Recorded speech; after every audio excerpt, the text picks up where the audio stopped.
So right now I got like 48 hours to get my sewing done and to finish all my paperwork for my team members. I'm very thorough, so a lot of them have not been to some of the practice, and then we had a practice last night that some things have changed, so just trying to finish the paperwork for that, finish sewing. I worked my full-time job today, and really just in the hustle and bustle every day.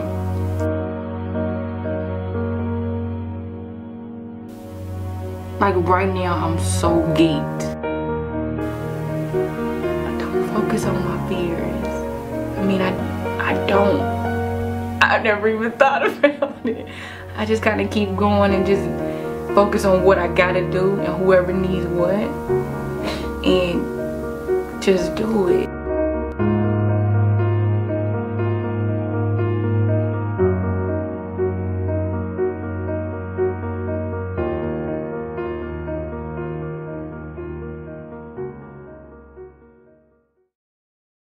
"45 minutes before the doors open." Okay, so follow him down there, take them downstairs.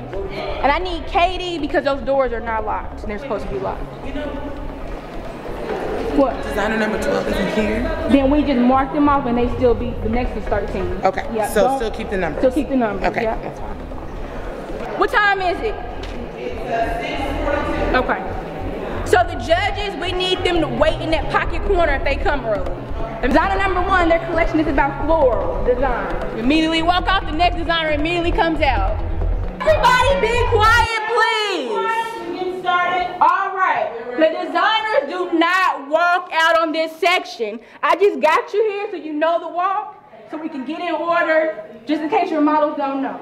Like 9, 10, 11. With your group, but don't congest them, Denisha. Like do it like so. You need to be. Designers start coming towards me. What's your number? 8. Okay, so stand here.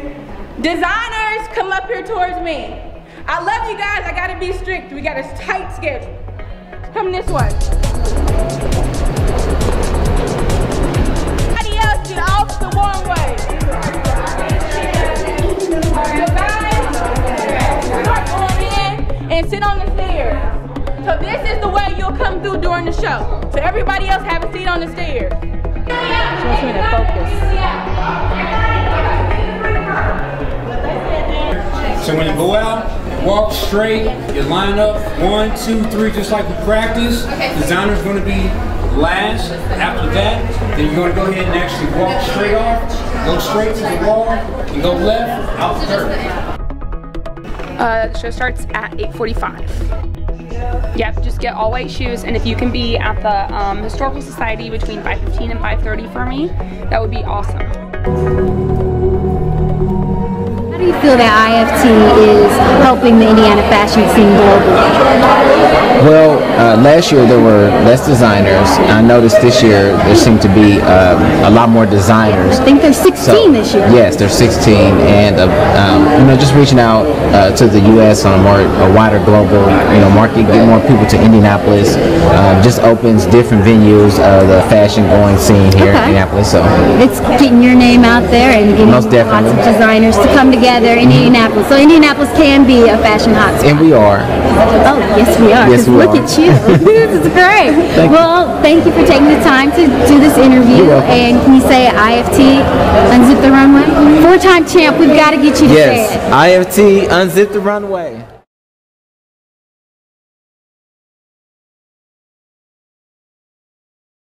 So I actually launched the magazine 2 years after, last year doing IFT, Unzip the Runway 2011. And from there, I got a huge response. And I took about 2 years to research and go about trying to figure out, you know, the best printing places, which I was going through a lot with that because it's really expensive to try to print, especially when you're doing smaller quantities. And then started finding other individuals. I was already doing shows, so people were already interested in being more a part of it. To me, it's more than just having a boutique. I want to be able to have a brand, and then hopefully once the show gets big, the magazine continues to grow and we're able to do more, then we can set up a huge facility where we can offer additional things for artists. The theme is called Paper Cut. It's all about just showing how you can make a dress out of paper. And so I actually have an example. I'm so excited to show everyone. We've been working extremely hard, and it's just one more step closer to the June editorial and the whole release of the magazine. Today was an amazing shoot. We shot at the Blue Wren, which I've been looking forward to shooting with them for a long time. William Bockley actually did the whole editorial photo shoot. The models were paper and then garments inspired by paper, and then Beatrice designed a whole backdrop that was intricate cuts, whether you seen birds or flowers or trees or just different things within the actual paper background design. And you know, we're just excited to be shooting today, and we just had a great time.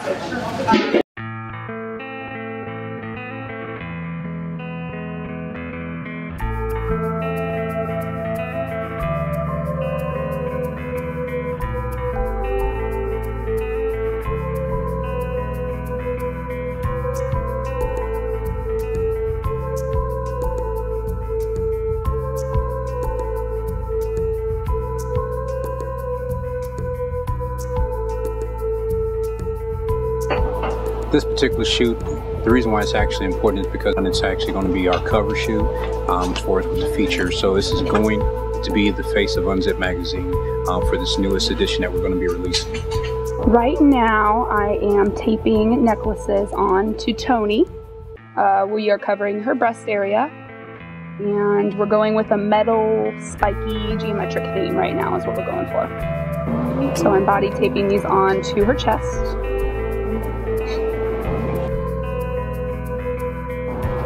And she's covered in tattoos, which makes the look even more, I think, more fun and creative.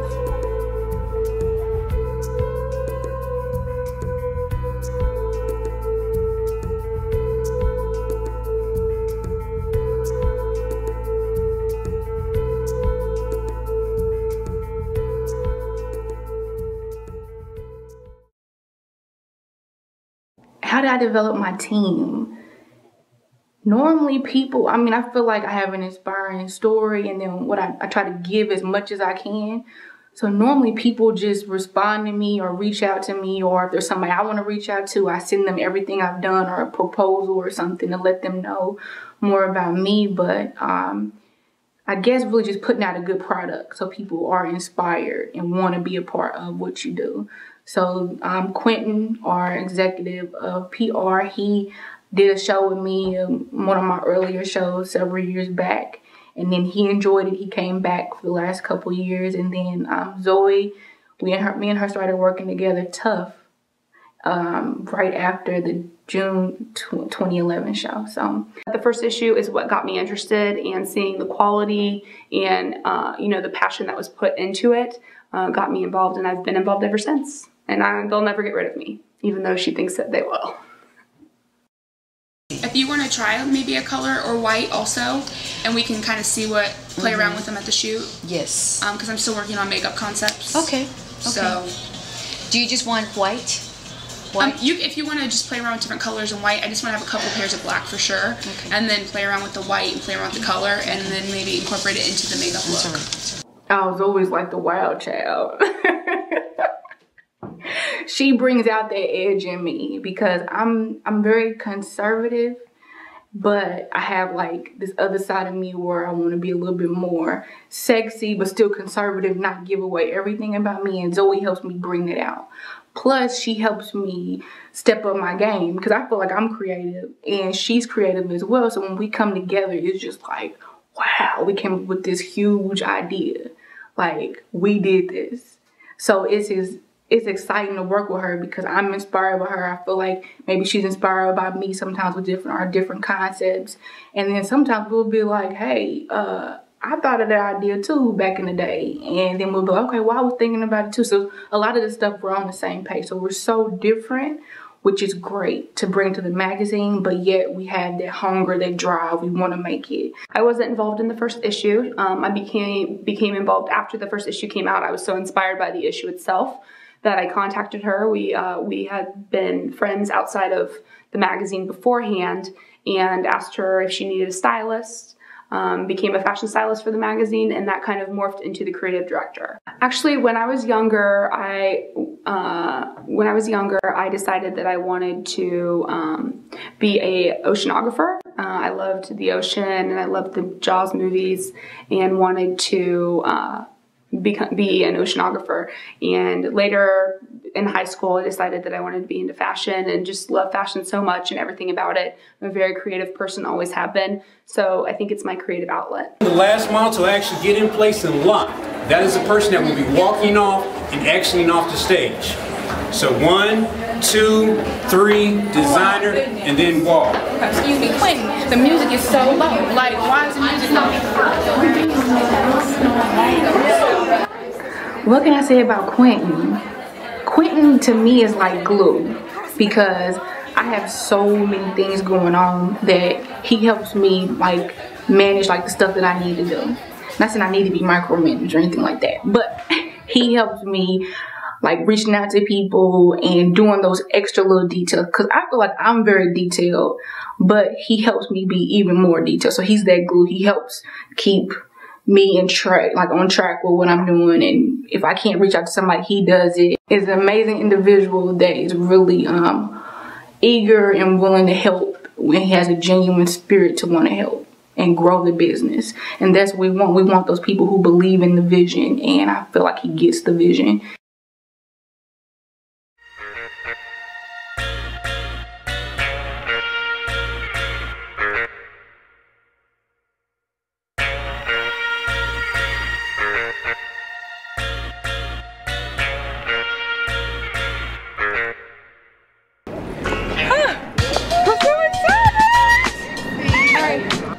Getting in the car, we're about to start the show. I cannot wait. I'm so excited.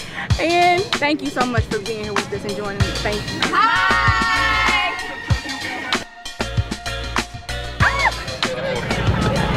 Are you getting on the horse appearance? Yes. Never mind. I'm getting in the carriage.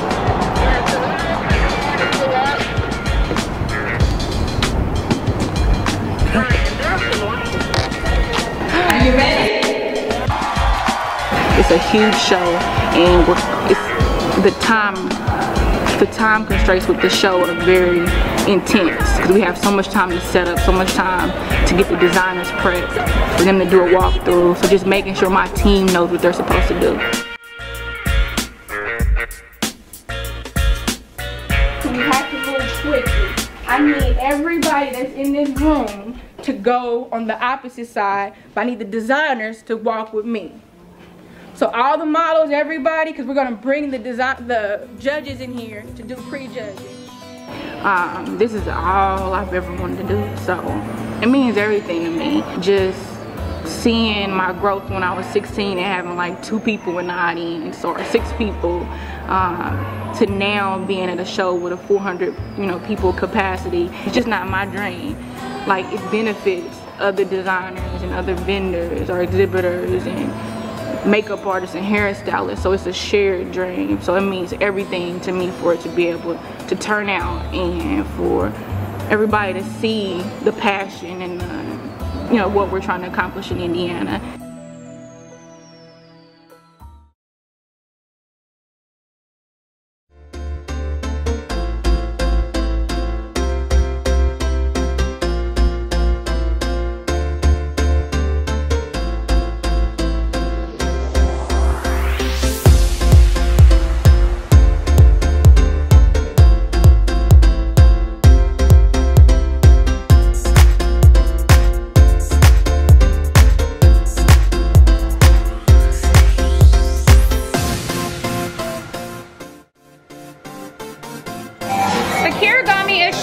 Is all about paper inspiration. It's folded and cut out paper. It's all about the paper dolls inspiration. I was inspired by paper dolls about 8 months ago when I went to the dollar store and bought myself a magnetic set of paper dolls, and they're still on my refrigerator. If you look in the issue, there's lots of paper elements, cutout elements, and it's all very cohesive with the origami and the cutouts and the paper dolls. And it's great to just bring like Japanese influences, because that's what origami means. It means the art of folding and cutting paper. So being able to use that and interpret it in our way in fashion.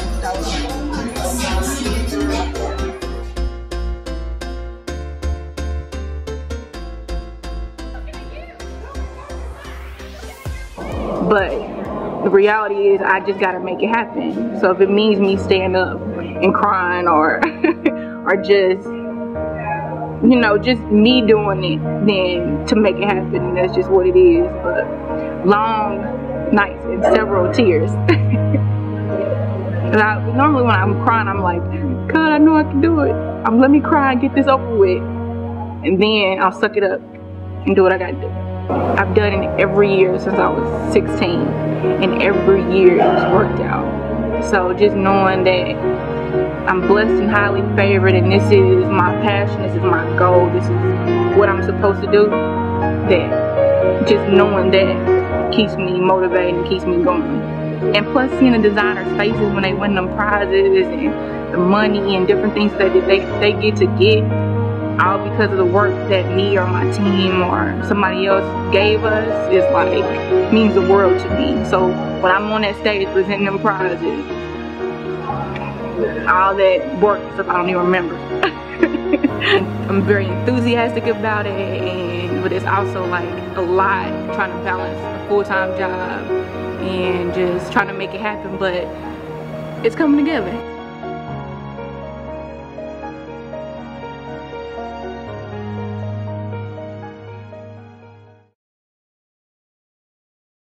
I just really want to thank Zoe and Quentin for being a part of the magazine. You know, it's bigger than us, and we can see that tonight, how big it is, and how, like, with us having a feature from Alaska and even Cincinnati and different parts of the state and the world. You know, so I'm excited about that.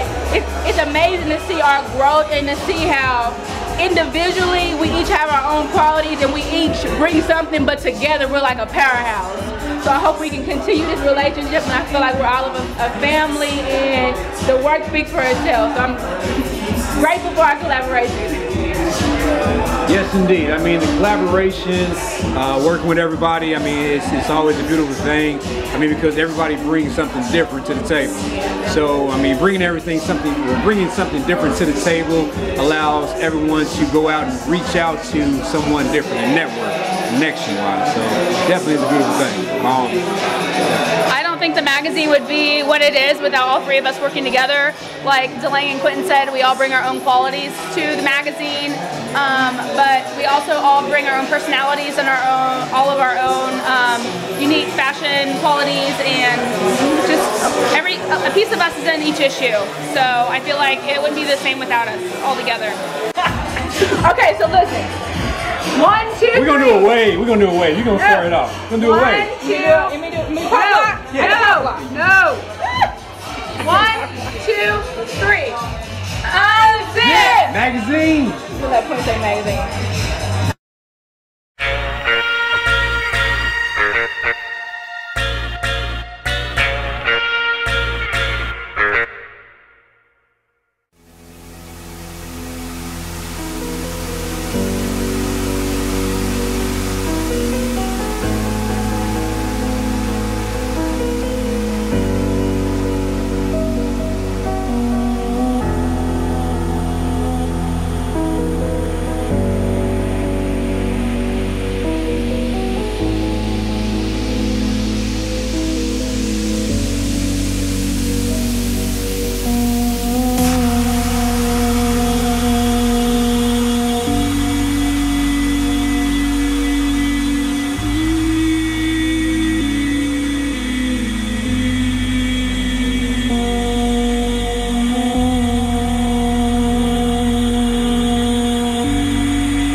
Hamburger.